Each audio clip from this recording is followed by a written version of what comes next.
What is up, Mets fans? Welcome back to another episode of the Mets'd podcast. Yes, series win, and we end the series with a win, which means people are excited to listen on Monday. There's no letdown game. There's nothing. Mets came out game 1, game 3, hit the ball, played good, clean baseball. A lot of good things to talk about. Kodai Senga, hell yeah. The offense was clicking. It was a good series. It was a good series overall. Again, the Mets still are not at 100% in terms of where this team can be, but good baseball teams win baseball games against worse teams, and that's what they're doing. Love to see it. We're going to talk about every single game in this series. Of course, make sure you are following us on all our social media at Mets'd on Twitter, Instagram, and TikTok. Subscribe to the Mets'd podcast YouTube channel if you want to see the video version of this. And if you're listening to us, Apple Podcasts, Spotify, Google, drop us a rating, drop us a review, download, and subscribe. Shout out the members. Shout out the Discord community. Links to those will be in the description as well. James, how are we feeling? We just wrapped up watching a little bit of the Masters. Rory McIlroy tried his best to choke it out, but otherwise, pretty good weekend for the Mets.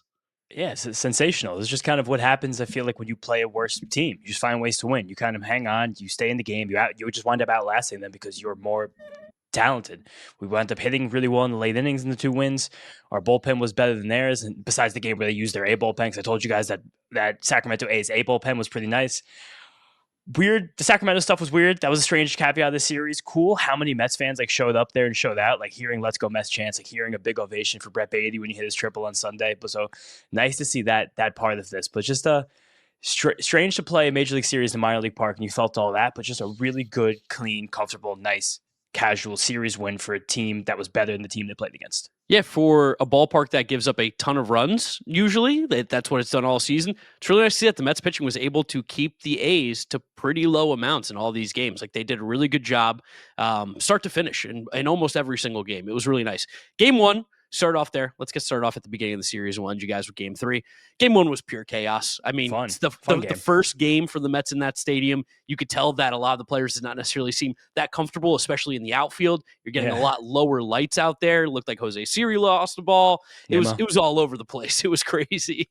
It was also it was a good return to the Midnight Mets. We love the Midnight Mets on this podcast because when the Mets play these West Coast night games, especially Friday nights, they get a little bit crazy. I ended my work shift at 10:30 that night and met you guys right in Greenpoint at a sports bar we like, and we wound up having a great fun night watching the Midnight Mets with shout out our boy Hugh, North Brooklyn legend, our guy Hugh. Shout out Kieran Culkin. Saw Kieran Culkin at the bar, Roman Roy, but it was just a fun. Again, it was I like when the Mets play these late night games and they get wacky because they got really wacky. Ron was being wacky, Gary was being wacky, Steve Gelb was being wacky. The players, it was weird.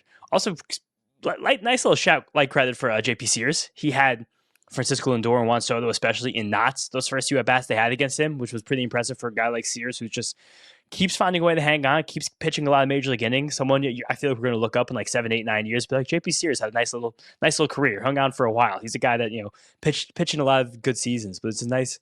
It was just annoying that in this series specifically we couldn't touch any of the A's starting pitchers, but thankfully we got to enough guys we could when it happened. But still lacking of click for this offense. We're still kind of waiting for that moment where they coalesce together, and it's still not really there. I'm going to put it out there. JP Sears will be a New York Met at some point. Just feels like for some reason. Feels like he's got that. It feels like just another guy at some point the A's are going to get rid of because his contract's going to be coming up. And I could see David Stearns being crafty little lefty like this who throws strikes, throws 94. Why not? Sweeper. Why not him? Yeah, good little sweeper. And again, he made Soto and Lindor look foolish. Those were some of the most uncomfortable at-bats I've ever seen from Juan Soto in his career. And his at-bats this weekend in general were weird. He doesn't look particularly comfortable right now. I don't know what's going on, but he's just not able to lift the ball with any sort of power. He's able to hit it super, super high in the air, no distance, or he's hitting it really hard on the ground. He's got to find that middle ground. Need him to get going. Lindor towards the end of the series started to get going too. But shout out Pete. Really had a great series until the last 2 games. But game 1 was all about Pete. The double was just amazing for him. He just continues to be very patient at the plate. When balls are thrown in the strike zone, he's absolutely crushing them. There's something that I've talked about on this podcast before. It's kind of happening a little bit with this Mets team again. They're kind of being more passive than patient. Pete's the opposite. Pete feels like he's being very patient rather than passive because when those balls are being thrown in the heart of the zone, he's doing some big-time damage where the rest of this team is not really doing that. Yeah, it was another game Friday where he just put the team on his back individually. That double with the insurance run in the 5th inning was really, I couldn't believe how much that ball carried. You can kind of see how far the ball goes on contact. That seems very, very light in this ballpark. I can't even imagine what it's going to play like in the summer when it's 97, 98 degrees in Sacramento. It could be 100 degrees in Sacramento, basically first pitch every single game. And then the home run to kind of like for a moment make us feel nice wound up being much more important because we got scary Edwin Diaz again, adrenaline junkie Edwin Diaz. But we're at the spot right now with Pete where he's near the top of the league in basically every major offensive category: batting average, on base percentage, OPS, the power stuff, the RBIs. The 150 RBI projection right now is on pace, which is crazy to be able to say after more than 2 weeks of play. That's how many runs he's driving in consistently. But it's amazing that there was a legitimate, ample chance he wasn't going to be on this team this year.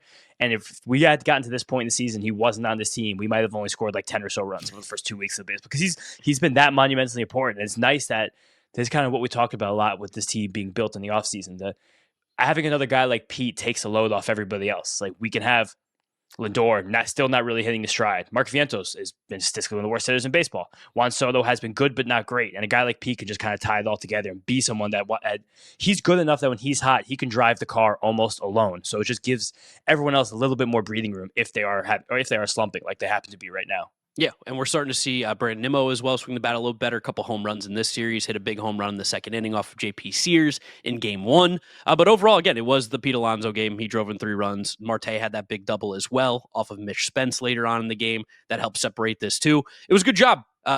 Griffin Canning did great too on the mound. 5 innings. It was good until it wasn't. Third time through, I thought it was the right thing to try and push him through the third time against this Oakland A's order because he really was. Oakland A's, Sacramento A's. West Sacramento A's caught me there. That's 1. Get the counter going. That's 1. But I mean, you and Vic Carapazza also screwed that up on Sunday. Yes. Oakland wins their challenge. It's like, I don't know if that's true. Yeah, they're technically not the Sacramento A's either, right? They're the Athletics. The Athletics, because they don't want to claim Sacramento, even though they're going to play there for at least 2 seasons, because they want to make sure everything's still set on Vegas, even though it's not set in stone. Another weird thing happening in baseball right now. That's still weirdly not officially official. Also, a funny moment in this game, sad, but also funny at the time. So Jose Siri fouls the ball off his leg. He goes down like a sack of potatoes. He's still walking on crutches a few days later. Good chance he's going to have to go to the injured list, which probably means that we see Jose Azocar in the major leagues on the 40-man roster playing center field. So if he needs to be a quick injury replacement defensive guy, that happens. As this was happening, it was like a pure baseball folly moment where the injury cart came out from left field and then runs out of gas, and the guys had to push the cart back and get an additional second cart for Jose Siri to get off the field. It's just like some real stark reminders that you are playing in a minor league park. And they were telling stories about the fact that there's no accessible cage to either of the dugouts. So for the designated hitters, they want to hit in between their at-bats. They have to go across the field to the cage, basically I think it was on the first base side next to the bleachers. And they showed in between one inning where Starling Marte walking back across the field in between innings before his at-bat because he was hitting in the cage while the Mets were in the field. And I wonder about a guy like Brent Rooker specifically, who was one of the best hitters in baseball last year as the A's basically full-time designated hitter. I wonder if something like that could really screw with a guy's flow and his process, his preparation, not being able to hit as much in between innings and before you're at bats. And the only thing you are doing in the game is hitting. I mean, we've heard other players talk about just even minor adjustments, like not even being able to swing in a batting cage before the game, much less so where JD Martinez was such a big iPad guy. And when they took those away the one year, he couldn't hit. And then they came back and he's like, I'm back. I'm good. I can hit again. I swear. So like, the small things, these guys are creatures of habit, a lot of them. They get into their routines. Yeah. We've talked to players. Guys show up at the stadium at a certain time. They'll wear their clothes a certain way, put on their socks a certain way. Yeah, eat the same meals. Like baseball players are definitely a little stitious, if not superstitious, all of them. So it definitely, I think, probably has a little bit of an effect on a guy like Brent Rooker. But he is such a good hitter where I'm sure he'll figure it out and he'll be able to adjust to whatever it is. It's also crazy, too, if you want to go use the bathroom or if you're the pitcher and you're out of the game and you want to go take a shower, you got to go run out to the outfield as well. It's ridiculous. Such an insane setup. I can't believe Major League Baseball allowed this to happen. And just not having a clubhouse like we saw it on Sunday. The Kodai Senga, he does a lot of stretching and like mobility work in between his innings, especially when the Mets hit for a while and have long innings. They had a few of them while he was on the mound on Sunday. And he's just doing these crazy stretches on the floor in the dugout because he has no accessible clubhouse. He's not going to go like on the grass in the outfield. It has to be, I do kind of feel bad for these A's players that have to do this, especially this is their most exciting team in the last few years as they've just sucked ass those last few years in Oakland. And now they actually have some guys, have some dudes, will probably, I still think, be on the fringe of playoff contention right up until the very end if the pitching can hold up enough. And they just are stuck in this minor league park, which again, they are doing a lot of good in-game things. They were playing good music. The lighting was better than I expected, even though during dusk it was pretty bad. But it's like it's cool to see the people on the lawn. I think that's a cool thing. the fans are hanging out there. Still a lot of Mets fans. I can't feel good for the home team, but it's We got it's Iggy a very the dog, strange right? thing. Iggy? Yeah, Iggy the dog was out there, but it was a strange situation going on. Hair thinning is very common, very frustrating problem that many men deal with. From stress and nutrition to hormones to lifestyle, so many internal factors affect what you see on the outside. Luckily, Nutrafol is here to help. Thinning hair is different for men and women, so a one-size-fits-all approach to their hair growth doesn't cut it. Nutrafol has multiple formulas for men and women that are tailored to different life stages and lifestyle factors. Nutrafol is the #1 dermatologist-recommended hair growth supplement brand trusted by over 1.5 million people. See thicker, stronger, faster-growing hair with less shedding in just 3 to 6 months with Nutrafol. Start your hair growth journey with Nutrafol. For a limited time, Nutrafol is offering our listeners $10 off your first month subscription and free shipping when you go to Nutrafol.com and enter the promo code FOUL. Find out why over 4,500 healthcare professionals and stylists recommend Nutrafol for healthier hair. Nutrafol.com, spelled Nutrafol.com, promo code FOUL. Another strange situation going on. Going to talk about it briefly. Don't really want to give this a lot of time until it gets really scary and directly in our faces. Another not so good Edwin Diaz outing. Yeah. So some more 94, 95 mile an hour fastballs, some more very bad controls, some sliders to the backstop, some sliders that got the one slider in play got tattooed. It was just it didn't feel that great at times, but he got out of it like he does most of the time. So I don't know. I'm going to just choose to ignore. Yeah, while we were watching it at, again, past midnight at Keg and Lantern in Brooklyn, there was definitely a little bit of like, oh my God, what is happening? Please, no. And especially because that ballpark does play so small, and we know Edwin has the long ball problems at times. I just was so worried. Especially like starting a series like this. You're like, I would like to leave this inning. I would like to leave this game with a victory. So we just end this game, get over, especially because we had the insurance runs. You said yourself, oh, let's go, garbage time. And I did say that, yeah. I was like, what the fuck did you just say? How could you possibly just say that? I think it was before the rally in the 6th off Jacob Wilson. Yeah, still. But also, yeah, it was fun. The bullpen still came in, though, and that middle relief really set up. This was the first time Reed Garrett was kind of shaky, let some of the inherited runners in, but still got out of it overall. And then Stanek at the disco, sensational again. The way he has those pitches moving is crazy. AJ Minter's looked very good his last few outings. It's just 5 big booms. Boom, boom, boom, boom. Shut the fuck up. We got to get to the Edwin Diaz ERA back below like 5. Right now it's around 8. Let's get that a little lower. Let's get that to 5. Needs to be a little bit lower. Definitely needs to be a little bit lower. I felt really good though about the offense going into the next game. That was the problem, feeling good about the offense going into the next game, because as we know in game 2, the Mets offense did not show up. They were completely shut down by former New York Met traded in the Chris Bassett trade, JT Ginn, who looked really good. And this was kind of the story of the weekend. Seems like these former Mets players, specifically pitchers, had a little extra juice on them, because JT Ginn was pumping 97. I think he even touched 98 at one point for a guy who's normally sitting 93, 94.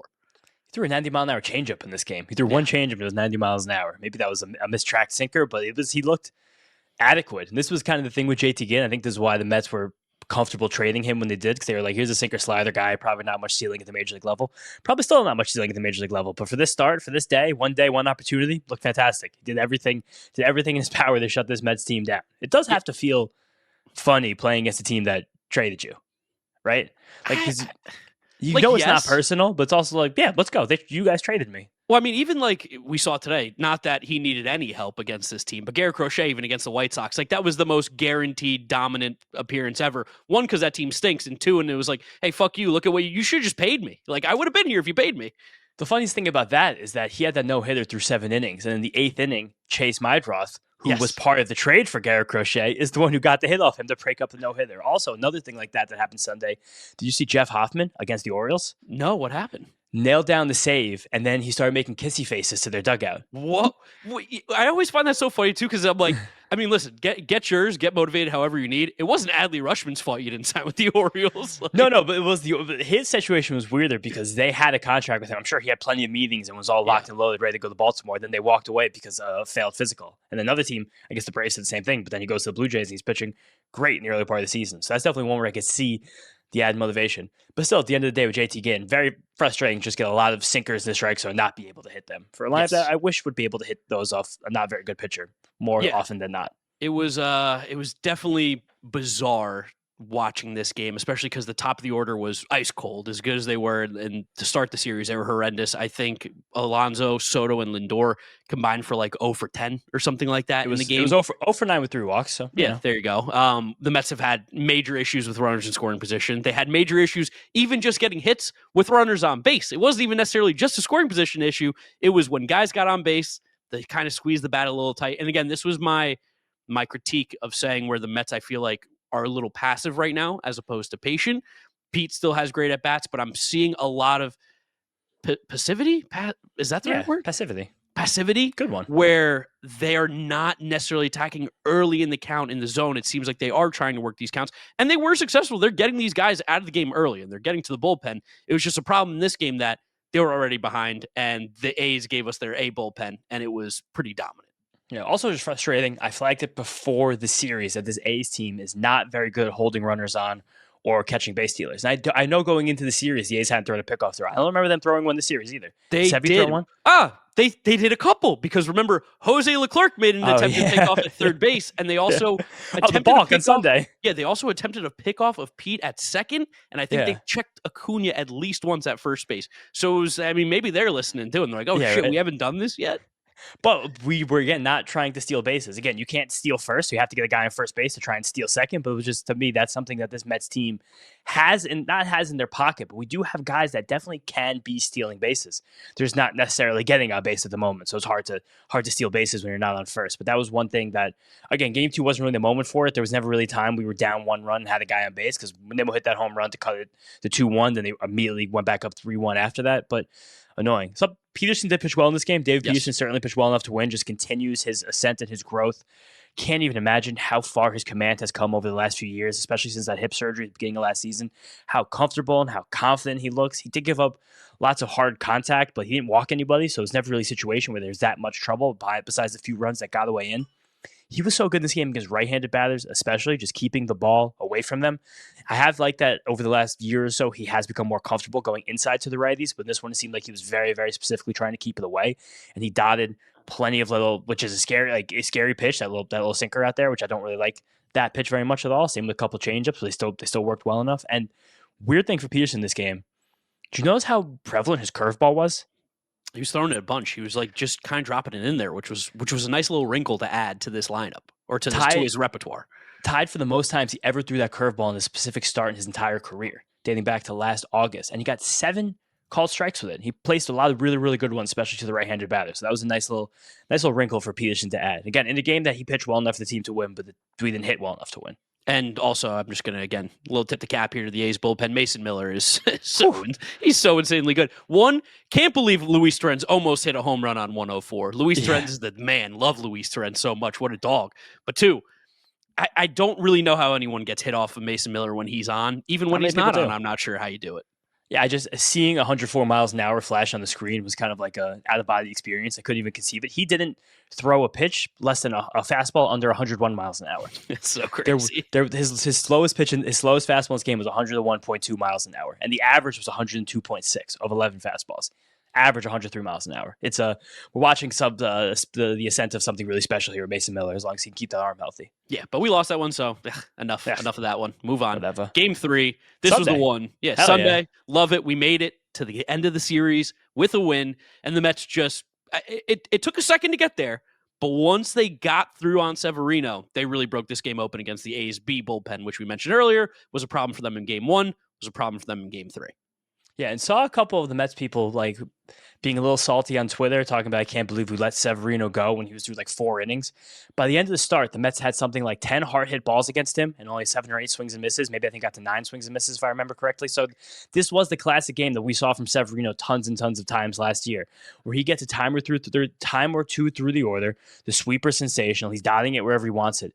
And then suddenly you get through the 3rd time. That sinker looks a little bit juicier. That fastball loses a tick of velocity. He was down to 93, 94 when he started the game, 97, 98. Just like we saw infinite times last year. He was throwing 97 towards the end too. No, but he did mix a few more 93s and 94s, which is again, now chastise Severino. Love Luis Severino. He was amazing on this team last year, but it's hard to be upset about losing him at this point in the season. Let's talk about what he said before the series started as well, because Severino spoke to reporters. Obviously, Mets people wanted to talk to him, and Severino mentioned how he told the Mets specifically that he would be willing to come back for a lower offer than he gets from any other team. He wanted to be back with the Mets, wanted to be back in New York, and apparently said, I would take a 2 for $40 if the Mets gave that to me. Like, that's what he told them. The Mets passed. I'll ask you this question. 2 for $40 Luis Severino or the contract we gave to Frankie Montas? Hindsight's 20/20, but you probably take Severino every time there, right? You probably do, but I think that you're just saying that because Montas is hurt right now. But even if Montas was healthy, you still think you're taking Montas there? I'll say this. If those guys' contracts are both on the table, I think on that day I would have taken Severino still.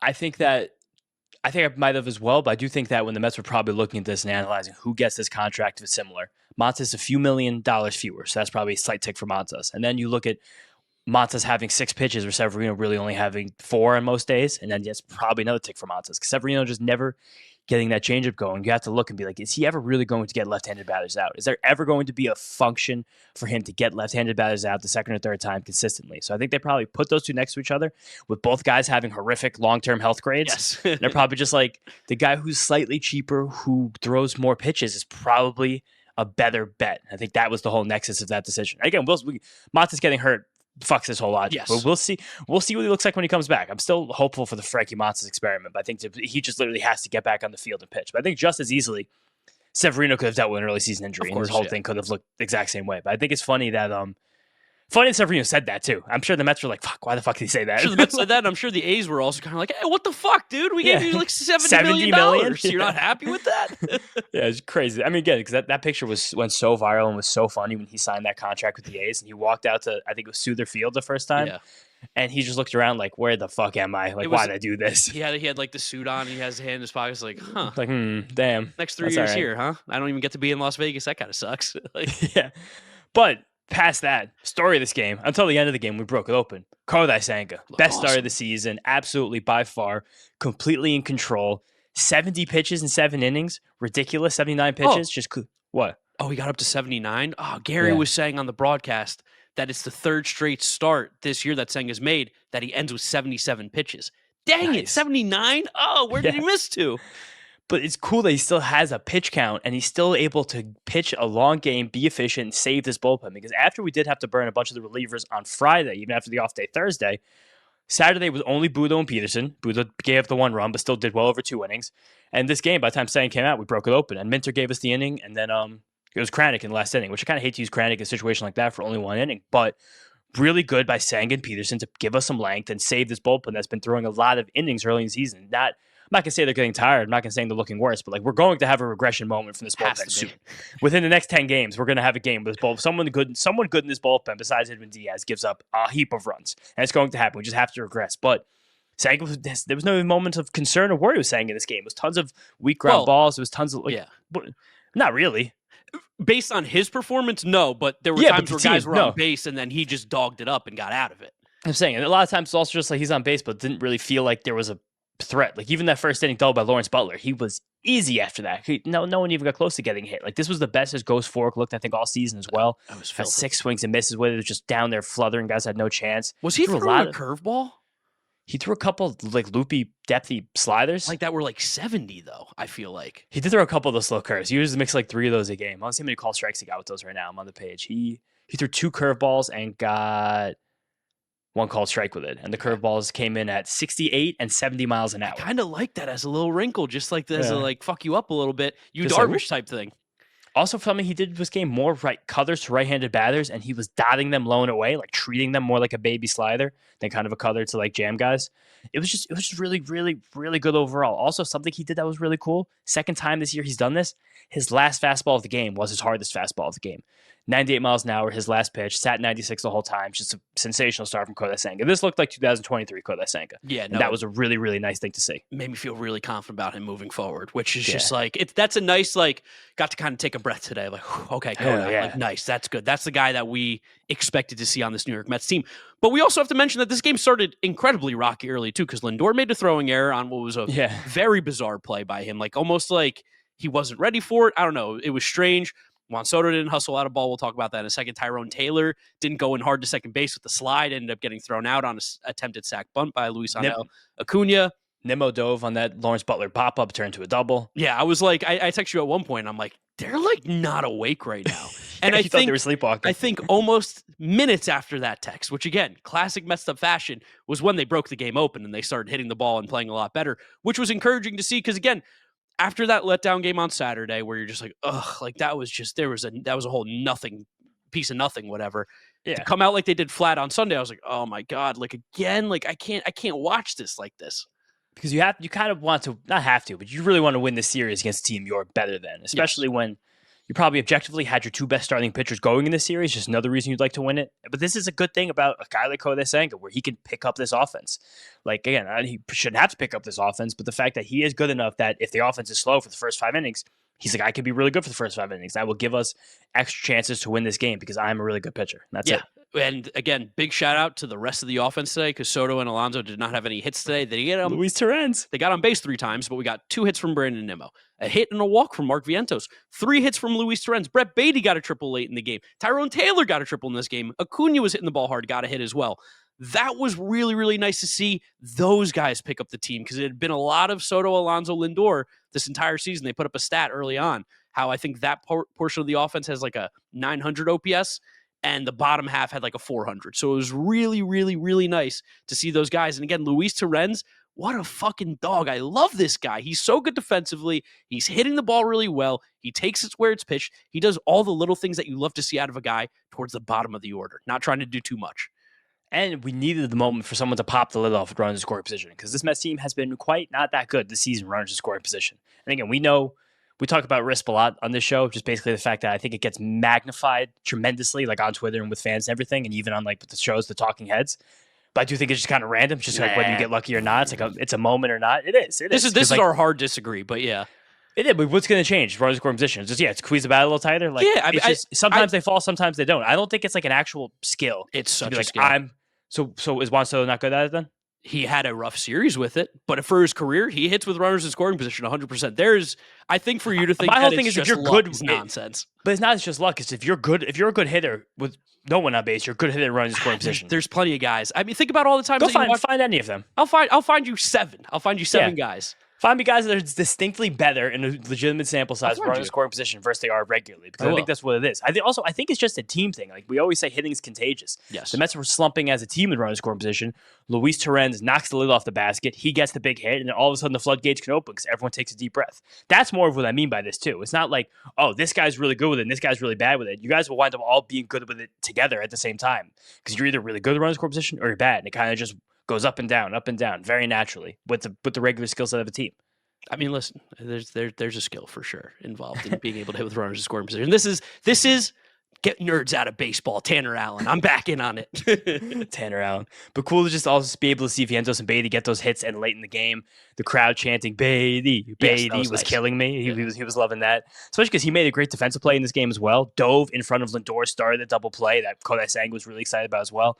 He also took some slightly better at bats. I'll say slightly better, where he actually forced some deep counts. Yes. Vientos also the last couple of days took some much better at bats, but still wasn't able to get that hard contact he's been waiting for. Got it in this one.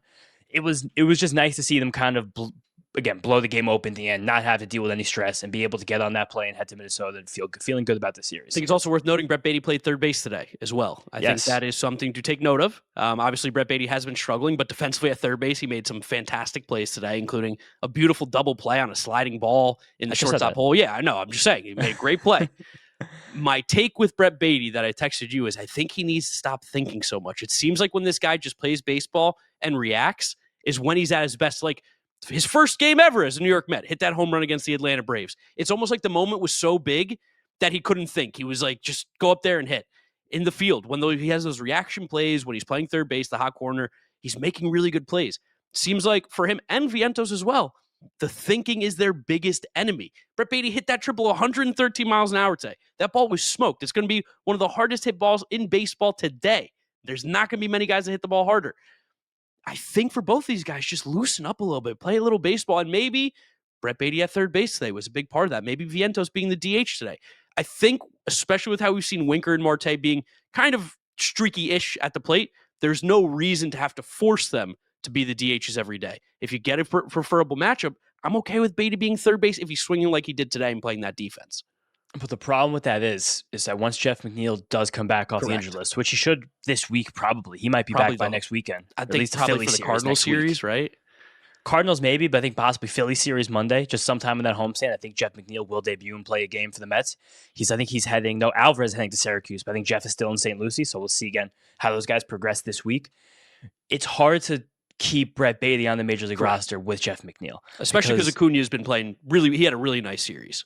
Yeah, and Acuna just is better at defense than Baty, straight up. And he's a better runner, and he's a right-handed hitter. Like, he does the exact things that McNeil doesn't really do, similar to Baty. Well, I still think, again, you guys are going to hate me for saying this. I still think that you could see a world where Baty starts to hit the ball a little bit. Most Mets fans want him not just sent to the minor leagues, sent to the dungeon, but I'd almost guarantee he has a great series against Minnesota, just in spite of the idea to maybe like, oh shit, what do we do now? Like, just 2 more hard hit balls. But there's moments where you can see it. Just his head is just so fucking discombobulated. It's just painful. I'm rooting for this guy so hard. We can't will him there. It's hard. It's hard, so hard. Yeah, maybe he needs more negative reinforcement. Maybe he needs to be mean to the prep game. Maybe that's what will do it. Is that what it is? Like, maybe he doesn't need a hug. Maybe he needs to be yelled at. I don't know. But like, I was really happy to see him have a good game on Sunday. That's just for the mental state of Brett Baty as a person. Glad to see that. And same thing with Vientos. The Vientos thing though is so weird because me and you were worried about him. That's not a secret by any means. We're concerned. But he's not actually doing bad things from a plan and production standpoint at the plate. He's striking out way less than he did last year. He's walking a ton more. He's technically squaring up the baseball. I don't necessarily love squared up percentage on Baseball Savant because it takes into account your bat speed plus the speed of the pitch coming in. So a guy like Luis Arias technically squares the ball up at elite rates because he swings so slow. So he doesn't actually have to hit the ball particularly hard. The one thing I will say is Mark Vientos' bat speed is down, which also would make sense why he's seemingly so late on every single fastball. Just might be a tick behind. But like the fact that he's chasing less, striking out less, and walking more, that should be the Mark Vientos, like, holy shit, all-star season. What's happening here? Well, I think you kind of got it there when you deduced with the bat speed, because last year the whole thing that saved Vientos, because the approach was good last year, and he's still swinging at the right pitches, but it's just that he swings and misses through so many pitches that he has, for him to be a very good player, and this was our whole thing with him last year, his contact has to be loud, his contact has to be worthwhile. And last year, the thing he got better at that he was bad at the year before was being able to pull those fly balls and just simply getting more out of his contact. This year, he's pulled almost no fly balls, and if he's not pulling those fly balls, again, he has very good power, but it's not like top of the league power. It's not like the other guys with big swing and miss problems, guys like Adolis Garcia, guys like Brent Rooker on the A's, guys like Ellie De La Cruz and O'Neal Cruz for extreme examples. They're able to swing and miss a lot, but they have like 99th percentile power, so that contact goes a long way. Where Baty still has like 70th, 80th percentile power. That leaves a lot more room for error if he's still swinging and missing as much as he is. And he is still swinging and missing as much as he is. But I think this year, he's getting a little bit more scared of chasing. I think it might be a situation where you're talking about Baty or Vientos? Vientos. Okay, you said Baty in the middle of that. Oh, confused me for a second. Freudian slip. But it's just that he's the one thing he's doing, again, like in air quotes, better this year is chasing fewer pitches outside the strike zone. But maybe that's not what he should be doing. Maybe he should be swinging more. Like, there's not one set standard way to have plate discipline. It kind of all depends on what you do better. Like, there's been a lot of guys. I think the Javier Baez breakout years ago is my favorite example of this, where he was like, they were like, be more patient. Make sure you don't swing as many pitches out of the strike zone. And that didn't work. They were like, all right, so go fucking swing again. Like, because what you have to do is hit the ball, not wait. Like, there's no reason for you to be waiting. Just go out there and take your hacks. So I think that. I always think about like these guys finding their safe medium play discipline is always a push and pull. And right now is probably a little bit more push than pull for Vientos. He just has to make sure that he's aggressive in the right spots, which again, he still has me. He's still swinging at pitches in the zone at a high rate. But just maybe he's being a tiny bit too passive, scared of chasing the ball as much as he was last year, even though he was more successful when he was chasing the ball last year, because he's being more selective. But maybe being more selective is not good for Mark Vientos. This is why baseball is such an insane sport. Like you were swinging and missing more last year, which was better. I want you to swing and miss. But it's not that it's better. It's just better for you. Yeah. Yes. Like what makes you the most comfortable? What gives you the highest chance to do damage? Because Vientos isn't. I mean, again, it would be nice if he walked more, but he doesn't become the best player he can be probably in the near term by walking more. It's damage. It's putting the bat on the ball and getting it over the fence. That's how he's a great player. That's his skill. That's what he has to do. You mentioned it earlier. Like Brent Rooker is a guy who, if you look at it, he whiffs and strikes out a ton. but he does the damage when he hits it. And that's the same thing with like a guy, even like Michael Harris has like unsustainable whiff and chase rates and walk rates. But you look back at the end of the year and he has a great season every single year. It hasn't slowed down one bit. So he has. Yeah, but he's still good. He's still very good. Yeah, no, it was good. Yeah. So it's like, I think even Austin Riley at one point was like this too. And even Matt Olson I think last year got a little bit too passive. I think Adolis is a great example of this. Adolis Garcia. Just start taking hacks, dude. Just start taking hacks. And maybe that's the thing for Mark Vientos. Maybe that's just, as a general, and to put a nice bow on this, is like, I just want to see the Mets be a little more aggressive right now. Because I feel like there's a lot of passiveness when these guys can all hit. They're all really good hitters. Here's another thing about Vientos, which probably plays into this as well. Just from having an amazing rookie season like he did, pitchers would be like, oh, we have to be more careful with you now. Last year, he saw 49% of his pitches in strike zone. This year is 44% of his pitches in strike zone. So he's seeing fewer pitches in the strike zone than the major league average. He's taking them more, which is good. Yes, he's taking them more. But again, still, so maybe then this is the moment for Vientos. This is why there's such things as a sophomore slump, again, in air quotes, because like you are now being pitched more carefully. You are not sneaking up on anybody anymore. Like you have to find a way to get a better pitch to hit, possibly later in the at-bat than you were getting last year, and find ways to drive more difficult pitches to hit. That was a big thing with Julio Rodriguez over the last year. They were like, we're not giving you a pitch to hit ever. Every single pitch is going to be either on your hands, up and in, or low and away, diving out of strike zone. It's up to you to take these at-bats and wait for us to make a mistake. And that's kind of probably where Vientos getting to now too. Yeah, and last thing I'll say about Vientos for this episode, it was a good weekend for him overall. It did much better play than we've seen in the previous couple series. So that's stuff to look forward to as we head to freezing cold Minnesota.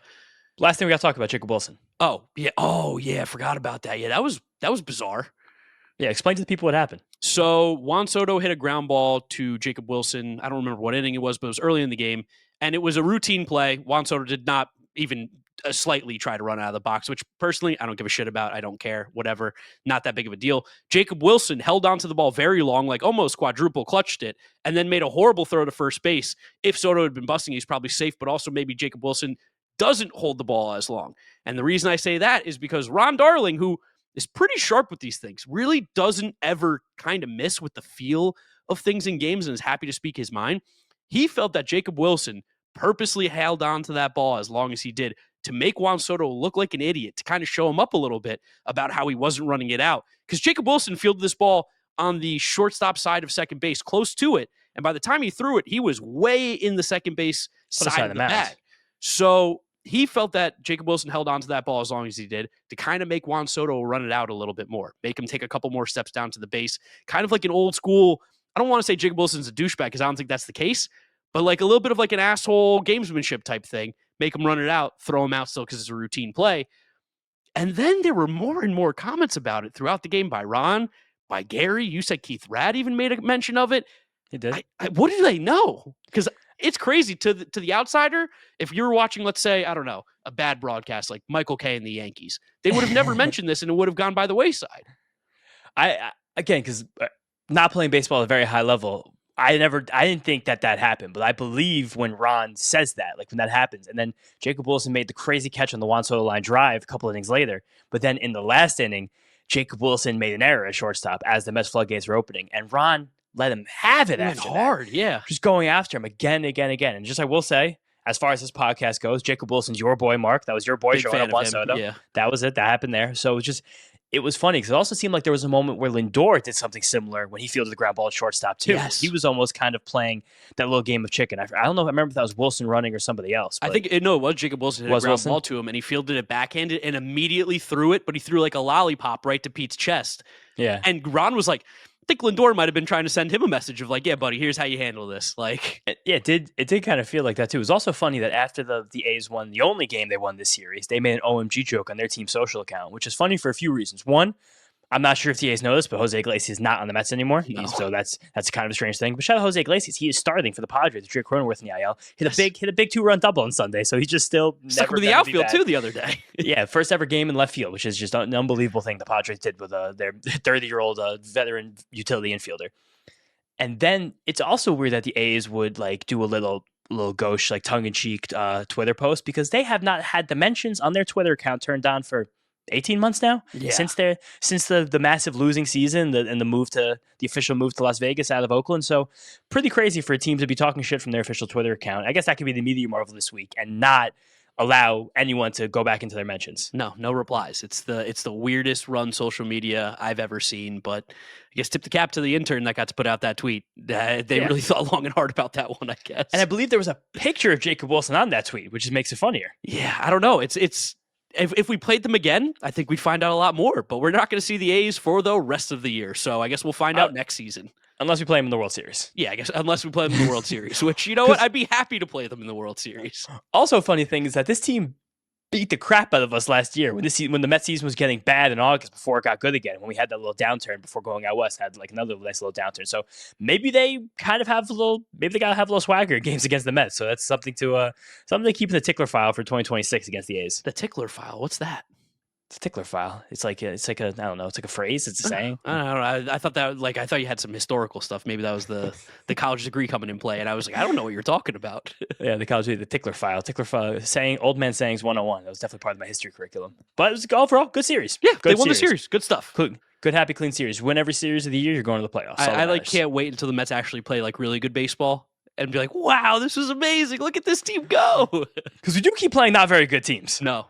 Or at least teams not playing well. Now that's how we're going to transition to the last thing we're going to talk about here is a preview of the Twins series. The Minnesota Twins right now are playing not up to their standards, is how I will put it. So considering the talent on their team, have had a little bit of a shakeup too. I don't know if you saw this, but Rocco Baldelli called out the team the other day. Jose Miranda? Yeah, Jose Miranda got sent down. Apparently, it was not because of this play. I mean, he's been playing terrible. This guy gets called up outside of that time where he went 10 for 10 in a row. He does not play particularly well. Shout out Lin-Manuel Miranda. Did you say that already? No, I didn't. That's his cousin? That's his cousin. That's his real cousin. Swear. That's his real cousin. No way. Yeah. That man tarnished the nation, Lin-Manuel Miranda, with the making of Hamilton. It changed the entire world. It's a great play. Unbelievable. Okay, you like Hamilton? I've seen it. It was pretty good. Can't stand Hamilton. It's an affront to everything I love in this world, hip hop and history. Oh yeah, I'm not going to pretend like the songs are good, but it was an entertaining watch. But where I was going with this is Rocco Baldelli called out the team. Jose Miranda was safe on a play at second base. Did not realize that he was safe. Walked off the bag. Got tagged out. Was a huge turn of events for the Twins in their series. He got sent down that next day. Wow. So the Twins are in a bit of a free fall, which is kind of crazy to say this early in the season. I don't know if they won on Sunday. Did they win? They played against the Tigers and they won 5-1. Okay, so they are 5-11 coming into this game. They are, I believe, tied for last place with the Chicago White Sox. Rocco Baldelli's ass has to be on the hot seat. It has to be. I don't know how long this guy can keep getting away with it. But this Twins team weirdly has good players. They're just all playing terrible, except for the city boy himself, Harrison Bader, who has by far been the best player on this team so far. Which is funny. He's also been, I don't know about that because he has a 680 OPS. He's also been playing.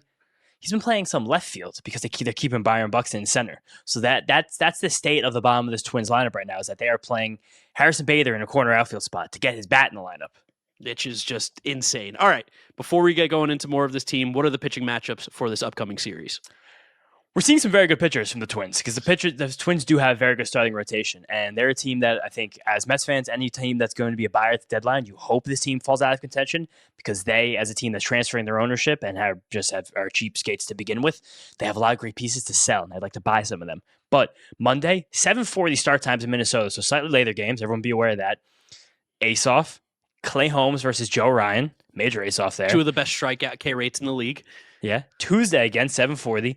Tyler McGill versus Bailey Ober. Another ace-off. This might be one of the tallest matchups ever, right? Yeah, probably. I think because it's 6'7" versus 6'9". This is two power forwards going at it. This 90s basketball on Tuesday night. And then Wednesday matinee, 1:10.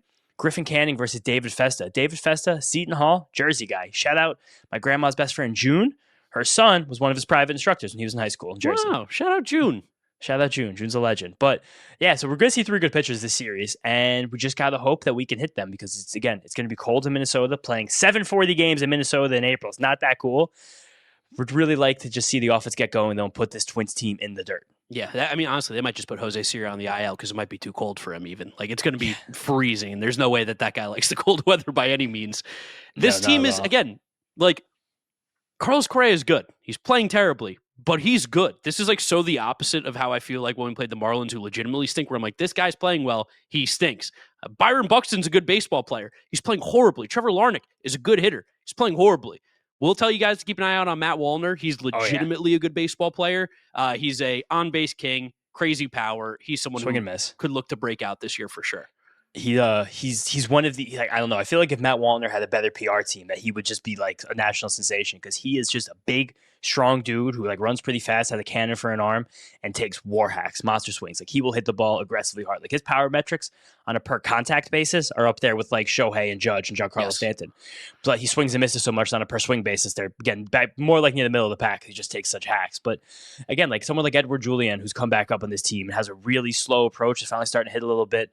They uncovered the ghost of Ty France. He's actually hitting. He's kind of the one guy holding this lineup together. Ryan Jeffers has big physical tools. He hasn't gotten it going yet. Brooks Lee just can't really kind of twist it in, get really good. It's just this. Willie Castro hits in the heart of the order for this team sometimes. Plays every position on the field, runs wild. It's pound for pound one of the strangest teams in all of baseball, with elite pitching, because also their bullpen is crazy nasty as well. Yeah, like the Mets need to score on the starters, because it is going to be extremely difficult to score on this bullpen, top to bottom. Just dogs at every single spot. Also, such a shame that this Twins team very blatantly has three really good starting pitchers. I guess three really good starting pitchers, and Pablo Lopez is healthy, between Lopez, Ober, and Joe Ryan. But now Lopez on the IL. Festa took his spot. They also have Zebby Matthews going to come up at some point soon, because their other two starting pitchers, Chris Paddock and Simeon Woods-Richardson, have fucking nothing. Looks and of course, we miss both of them this series. We have to get the three good ones and not the two bad ones. Even missing Pablo Lopez, we own him, weirdly enough. For some reason, weirdly. The Mets always hit Pablo Lopez. That's future Met Pablo Lopez. But again, there are a lot of exciting relievers in this bullpen. John Duran in the back. He's the closest thing to Mason Miller for any other reliever in the league. Yeah. Throws 100 miles an hour with a wicked splinter. He's having a good bounce back season. Griffin Jacks, stuff-wise, one of the best relievers in baseball, has not been as sharp this year, but he throws like an 87-mile-an-hour sweeper that's ferocious. He's got a crazy story, too. He was a member of, I think it was the Air Force Academy, and he got bailed out by being able to play in the Olympics, prolong his baseball career. But his first few years in the minor leagues for the Twins, he was like going back and forth and performing his service and like leaving the season in July and then coming back to the team. It was kind of ridiculous. He's a crazy story, really good reliever. Cole Sands has some stuff up and down. Jorge Alcala, same thing, has some stuff up and down. Everyone's favorite slow tossing lefty, Danny Coulomb. I've always talked about this podcast he will be a Met at some point in his career. He's got a bunch of junk. Louis Varland has good stuff, but can never really put it together. This team is way too good to be this bad. So I'm hoping that we don't get the positive regression these next couple of days. Yeah, please just give us like the bad Twins that have been sleeping for the last 5 years, because that's just how they've been rolling. Yeah, just finding ways to blow it. But I think that's all we got. Yeah, I think that's all we got. Do we have Frankie Peppers by any chance? Did he give us a little something here to wrap up the weekend? I'm checking. No Frankie. All right. No Frankie. Busy Sunday for Frankie. Busy Sunday, and you know what? It is a little bit later in the day too. Like he might be busy. It's Palm Sunday. Shout out to everybody out there who celebrates that. Mm-hmm. Might making a nice bolognese, Frankie. Oh, he's always making bolognese. The guy's ready to go. Anything else we got to talk about? That's really what we got. We talked about Siri. We mentioned the guys' rehab assignments. We did the big prospect episode that came out Saturday. So if you guys didn't see that, we just went through the first 2 weeks of play for basically every single interesting player in the Mets minor league system. 35, 40 minutes of very dense prospect talk. We got some good data. We got some good reports. We went really, really deep on a lot of Mets prospects. A lot of really exciting stuff in that episode. I think that's it. All right. Thank you guys for listening. Thank you for watching. Make sure you subscribe to the Mets'd podcast on YouTube. Follow us on Twitter, Instagram, and TikTok at Mets'd. If you're listening to us, Apple Podcasts, Spotify, Google, drop us a rating, drop us a review, download and subscribe. You can follow James on Twitter and YouTube at James Shiano. And I'm Draftneck Mark with a C. Thank you guys for listening and watching. We will catch you all, I don't know, some point during the week. We got 2 more episodes to drop, so just be following and subscribe. Peace out. Peace out, guys. Let's go Mets.